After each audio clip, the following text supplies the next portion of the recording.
Hi, I'm going to show you how to add dynamic search and pagination to your Django list views without having to write any custom JavaScript. We're going to do this using a small JavaScript library called htmx, which is really useful for adding dynamic updates to your Django pages without getting bogged down in JavaScript. I've also done another video on using htmx with Django forms, which you might like if you like this one as well. So here's the problem that we're trying to solve. When you have a typical list view in Django, just a list of items, in order for the user to update, filter the list, or to load more, they need to reload the page. And I'll show you an example. If I want to search for a term like qui, I need to submit this form and reload the page to get the new results, which isn't the smoothest experience for the user. In addition, if I want to do something like pagination, which is, see more results, I also need to reload the page. To show you another example of pagination, here's my blog with a list of items, and we've got about 12 on here, I think. And then to see more items, I need to load the next page. And this is mostly fine. It's not terrible, but there could be a smoother experience for the user. So the alternative to having to reload the page every time we update it is something a little more dynamic like this. So this is a list view that I've built using htmx, and you can see that I can paginate through the list without reloading the page. And I think you can see it looks a lot smoother for the user. In addition, I can search. For example, I might search for the name Blake, and I can submit that and reload the list without having to reload the page. And this makes it a lot easier for me to sort of explore different options, like looking at different stages, for example, without it feeling clunky and slow. So I'm going to show you how to take this list view, which is just done using vanilla Django, and turn it into this list view, which uses htmx to become dynamic. And I'll show you an example of what it'll look like at the end. So we can update the page without having to hit enter. It just updates as we type. And in addition, when we paginate, you'll see it just loads more items down the bottom. And the key thing here is that there's no custom JavaScript required. You can do this using React or jQuery or something, but I wanted to show you a way to do this where you were just using Django and HTML templates and a little bit of htmx. So all the code for this tutorial is available on GitHub at this repository. I'll have a link to this in the video comments. And there's two branches that you should know about. There's the branch that's got the Django project before it has any htmx added. So it's just regular Django, just HTML and Python. And then I also have a branch after the htmx has added, and that's where we'll get to at the end of the tutorial.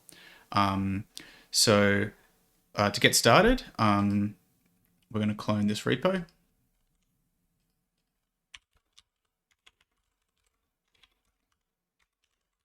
And I'm just going to clone it into a folder called htmx list.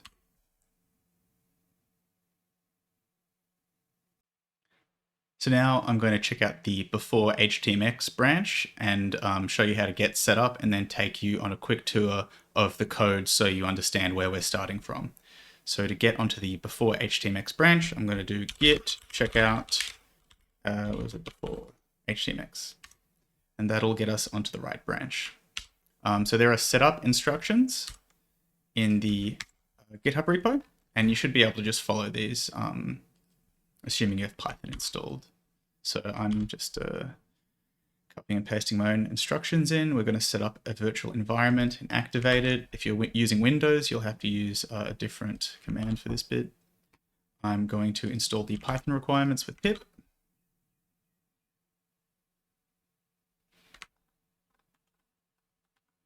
And then go into some folder, which we'll see later, and then run some management commands. So we're setting up the database with migrations.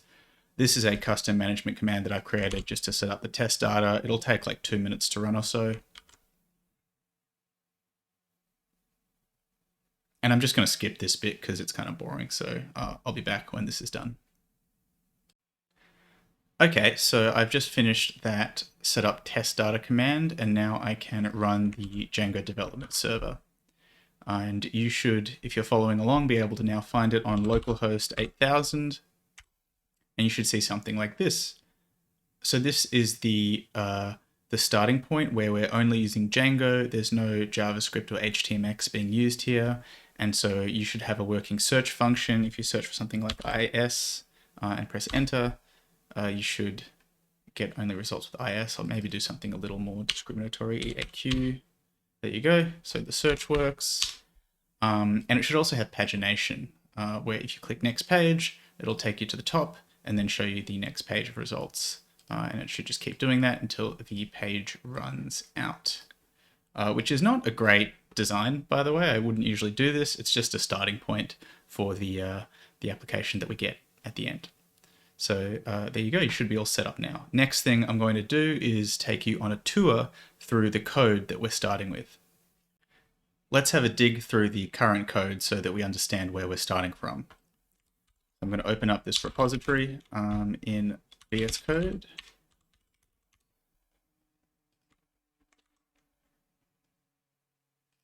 Here we go. Just drag this over here. Right, and I might make it a little bit bigger. There we go. So, yep, this is a Django project. We've just got some sort of random files here, our virtual environment, the Python requirements, and all of the interesting stuff is in this app folder here. So this is the Django project. This is the root of the this is the root application that has all the settings and stuff in it. But all the interesting stuff is in the web application. So this has all of the views and models and whatever that we actually care about. So we're going to start out by looking at models. So in models.py, there's a post model. So this is a post, this is a post, and each post has a title and an image. Hopefully nothing too controversial yet. So that's the data model we're working with, and the setup test data command that we ran earlier already created all the posts, so we don't really need to worry about creating any more data. Looking at the URLs next, we only have one URL that we're starting out, which is the list view, which is just at the sort of root URL path, and it points at this list view, which is from views. So let's go take a look at that. There is a single view, list view, and it is basically grabbing a bunch of posts and then passing them to the template as context. And so these are the posts that are getting selected. So to go through this in a bit more detail, when we load the page, we make a GET request to the backend, and the GET parameters, which are these things here, the query string parameters, are sent as a part of that request. And so here we're extracting the query string parameters and grabbing all the posts.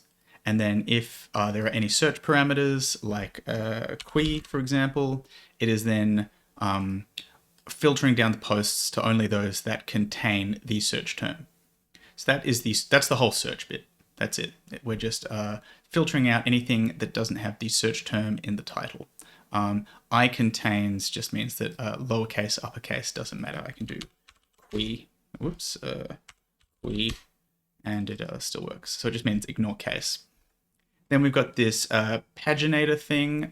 This is a Django thing, and there's actually documentation on it, which I'll link in the video description, which you can read more about what this does. But basically, you say how many posts you want on per page, which for us is 12. And so if we look here, 1, 2, 3, 4, 5, 6, 7, 8, 9, 10, 11, 12, and then it says next page.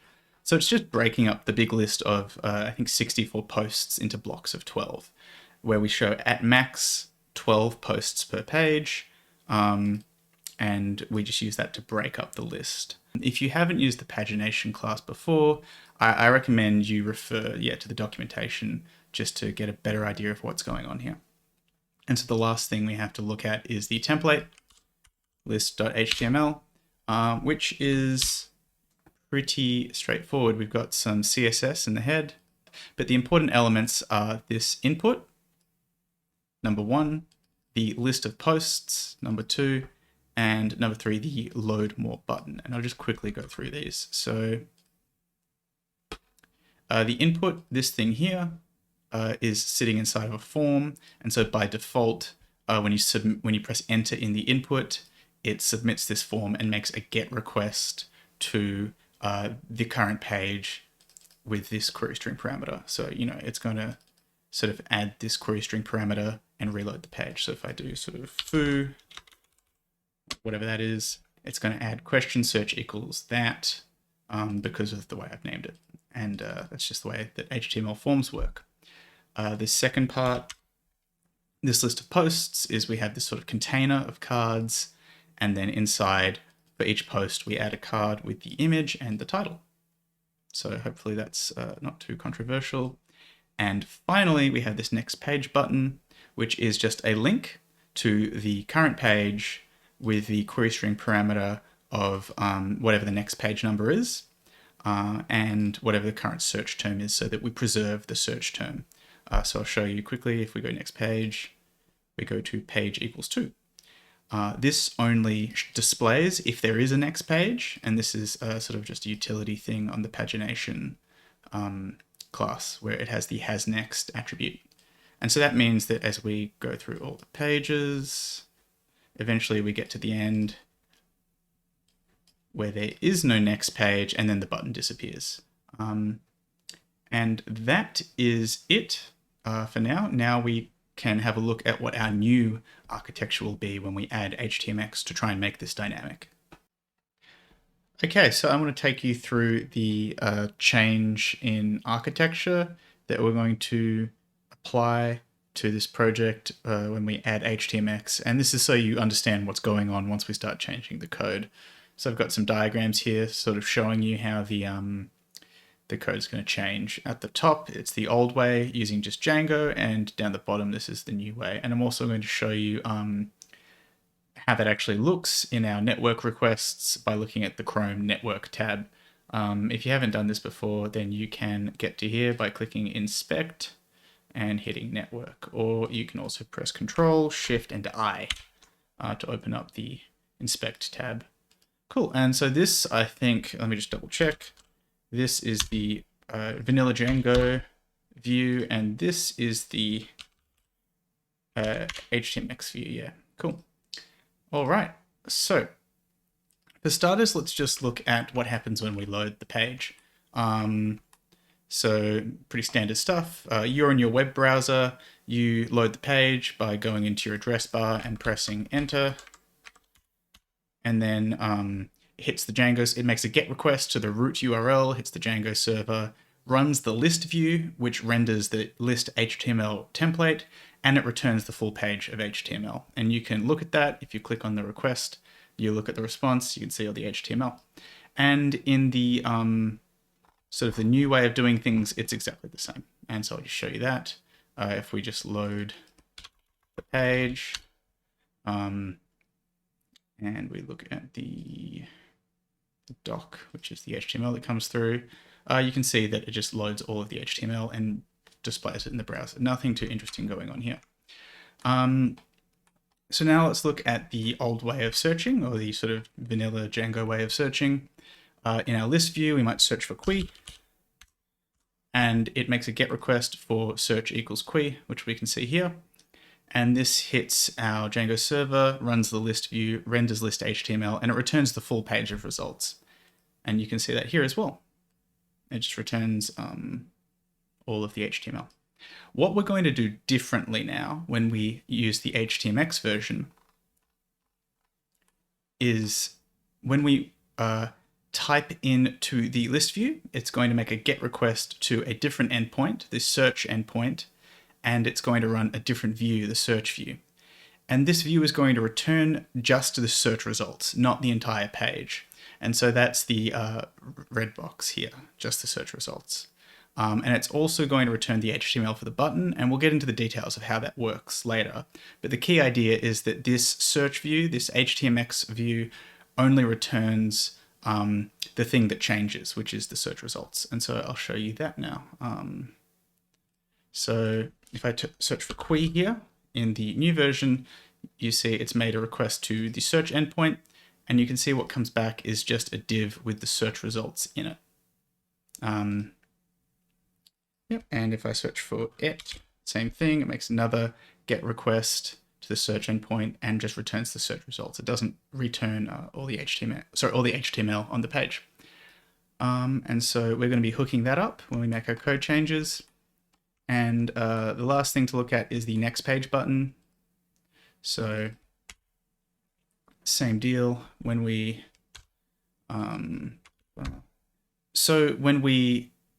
go to load the next page by pressing the next page button. It makes a get request with the query string parameter page equals 2, and it hits the list view, re-renders the whole page, and you can see that in the results. And so the whole page gets refreshed. And you also bounce up to the top because it's a full page refresh. Cool. Whereas in the way we're going to do it with htmx, it's a little different. When you hit the next page button, it's going to make a get request to the different search endpoint, which is going to return only the HTML that changes, which are the results, and the next page button is going to update as well. And you can see that here, where if I hit the next page button, you can see what comes back are just the search results. And you can see how they're being updated in place. And I'll show you how to do that in a second. Okay, let's start making some actual code changes. So the first thing that I'm going to do is to take this template that renders this list view and split it up so that we have separate chunks, one fragment that represents the actual search results and another fragment that represents the button, because we're going to need to render them separately in the search view. So let's take a look at our app in web, have a look in the templates, and you can see there's just list view. So I'm going to take this and break it up into chunks. So first of all, let's make sort of this red box for the search results, and I'll just make a new template called results. I'll call it search results.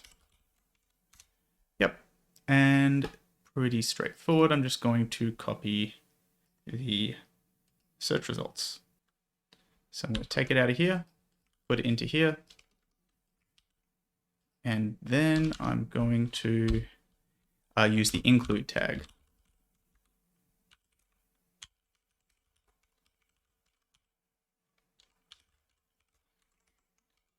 And I'm just going to do the syntax properly.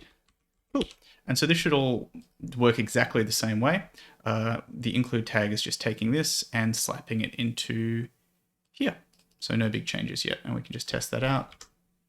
Still looks good. Next thing is I'm going to take this button and put it into its own load more template. I'm going to call that search load more. The names don't really matter. And same deal. I'm just going to take this out and put it into its own template and then include it.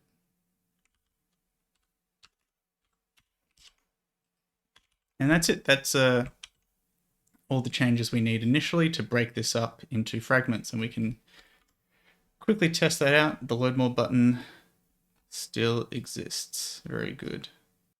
So the next thing I'm going to do is create this search endpoint.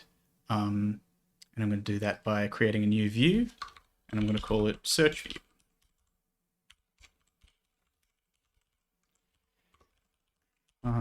There you go. There's a new view, and I am going to add that to urls.py. Like so. So now it's all hooked up, and it doesn't return anything right now. And so what we could do is get it to work exactly the same as the list view, except instead of returning the list template, it just returns the search results. And this works. This is fine. We can test it out. We can go search, what is it? Search equals qui, and we do get the results.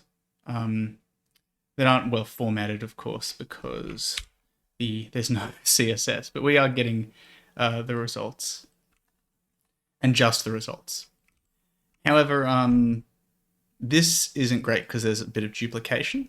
And so what we can do instead is create a single function that sort of consolidates these two together. And I'll show you what I mean. So this is just a copy and paste job, but basically all of this code from here to here, I've just moved that into a single function that means that we're not copying the same code twice. So what that means is we can do this. We can go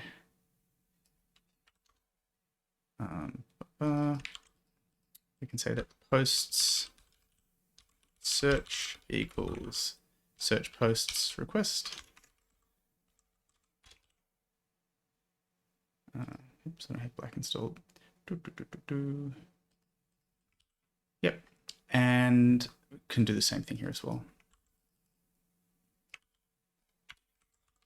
And this means there's a little less repetition in the code's a bit easier to read. And we can still test this out. Does this still work? Yes. We're getting results back. Yes, the page still loads. And so now we've got a search view and a list view. So the next thing we need to do is hook up our HTML to start using this view when we search, because nothing is calling this view yet. It just kind of exists. Now we're at a point where we can start adding htmx to our templates. And before we start using it, we need to actually install htmx, and that's pretty straightforward. If you go to the htmx website, there's this link here, and you can find the library here. And if you just open that, view raw, it's like all the code minified, so it's not very readable, but it's small, and you can save it. And I'm just going to save it in my downloads, I guess, and then drag it over into my static files. There it is there. And now all I need to do is load it with the Django static sort of syntax. There's also this other kind of little trick that just adds the CSRF token, which we don't need for any of this actually. We don't use CSRF in this search function, but just as like a thing that I do every time I add htmx, I add this. Just quickly, you can also confirm that this setup has worked by in the network tab looking at JS and reloading the page, and you can see that the htmx script has been downloaded and is getting run. So now I'm going to show you how to set up this form so that it makes AJAX requests to dynamically sort of update this list of search results rather than reloading the page. All of the attributes that I'm going to show you that we're going to add, you can read more about them here in this reference section of the htmx documentation. So we're going to start with hxget, which I'll show you now. This overrides the default form behavior of reloading the entire page, and instead sends an AJAX GET request to this endpoint. By default, what you'll see is that it will just replace the form with the results. So if we try to use it now and press enter to submit the form, instead of reloading the page, it's going to hit the search endpoint and replace the form with the search results, which is not exactly what we want. But it is a nice start, and we can confirm that that's working the way we expect it is by looking at the AJAX request that was made, and you can see we've just gotten the search results back and not all of the HTML. So that's a good start. So for starters, we want it to stop replacing the form, and we need to tell it to replace the search results rather than the element itself. And we do that using the hxTarget attribute. So this says, don't replace the form, replace the element with the ID search results. And so we're just going to wrap the search results in a div with this ID, and div. And then the only other thing we need to do is to tell it to swap out all of the HTML in those search results, not the default behavior, which doesn't really make sense to me. So let's give that a go. If I type qui now and press enter, it swaps out the actual search results rather than the form itself, which is nice. Cool, but that's not all we want. We also want it to sort of dynamically update as we type. As you can see, it's not doing that now. It is instead waiting for me to press enter until it updates everything. But we can fix that by adding this htmx trigger attribute. So what this does is it says, trigger the htmx get request when the form is submit, but also when any inner inputs change. And this delay sort of modifier just means that wait a third of a second for typing to stop, basically, rather than just on any keystroke. And you'll see what I mean in a sec. So let's reload the page and give that a go. And you can now see that when I stop typing, it will sort of send the htmx get request and update the page. Cool. So there you go. That is the input done. Now we're ready to move on to the next page button, which we haven't really looked at yet. Right, now for the second part of our adding htmx to this page. So we've got the search working, and now we want this next page button to sort of dynamically load more results and append them onto the end. Right now, if we click it, it's just a link to the next page. And if we click it, it just loads the next page, which isn't the behavior that we want. So very similar to what we did before, we're going to add a htmx attribute to it. And this means when you click the button now, rather than loading a new page, it instead is going to make a get request to search. And this means we can actually get rid of this anchor tag as well. Actually, I'll leave that in for a second because I just want to show you the other parts that we need to do. When it makes this get request, it needs to include these two query parameters, page and search, and we can include those with the hxvals attribute. So this is equivalent to this.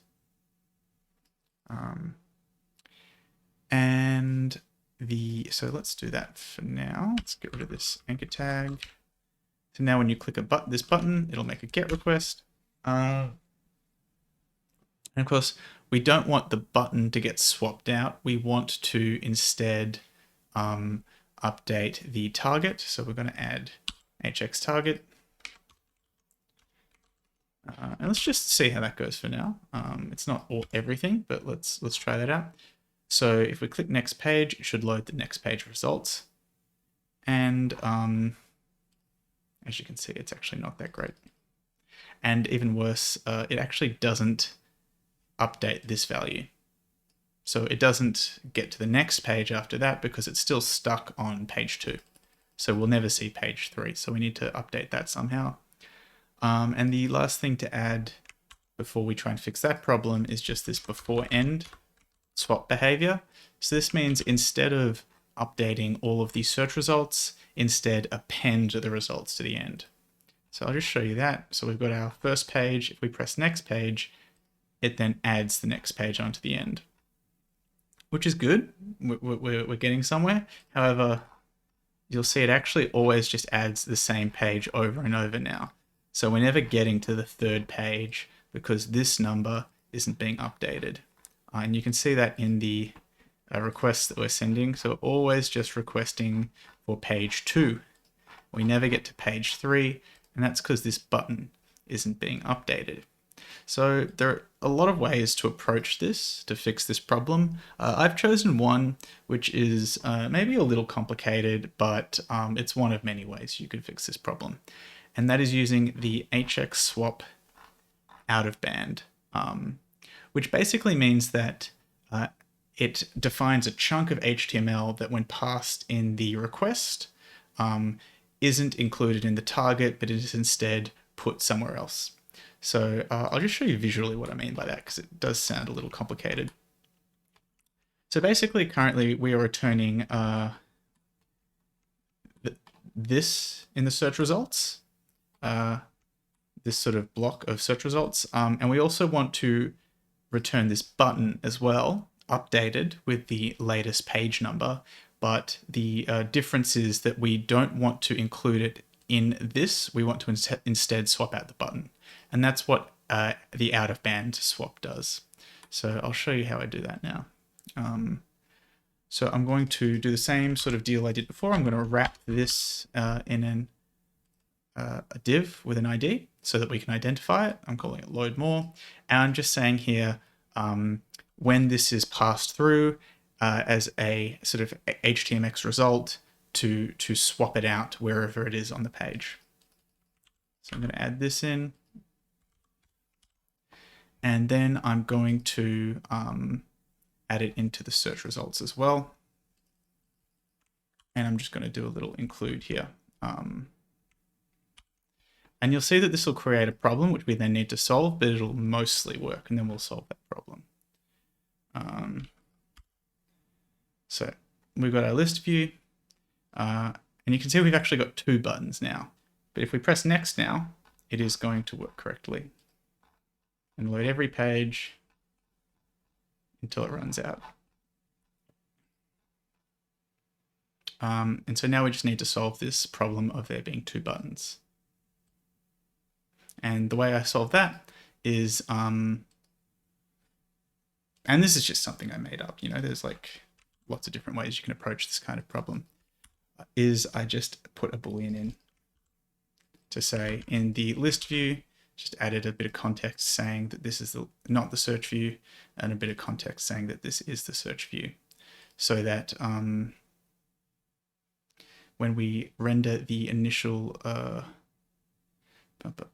search results, if it's the search view, we include the button, otherwise we don't include the button. And so what that looks like now is when we first load the results, because it's not the search view, we don't see this button, and then we just get this next page thing. But when you click it the next time, it's been updated. And I just want to show you that. So this is our first page, and this is our button. And if we look at the HTML, they'll inspect it this way. If we look at the HTML, you can see the button has sort of page 2 set in there. But when we click this, the button is updated so that it now refers to page 3. And if we look at the way that that's coming through the network, is when you look at the result coming through, you get the search results, and at the end you get this next page button with the new page filled out. And if you do it again, you get the next page button with page 4 in there now. And so this way we can always update the next page button to always be pointing at the correct page. And that is it. And just to show you that we get to the end and there's nothing left. So there you go, we're done. Now you can use this list view to search for things without having to sort of refresh the page every time. And you've got this dynamic pagination as well. And we've used a simple example here of just searching some text, but you can use the exact same approach to make more complicated interfaces like this one here, where we've got the pagination and we've also got sort of various filters. And under the hood, this is the same sort of idea. This is just a form. So we're using htmx to swap out some elements using the exact same techniques that we've learned here. So good luck trying to apply this in your own projects. Check out the htmx documentation. It's pretty good. They've also got some decent examples. And yeah, I hope you enjoy.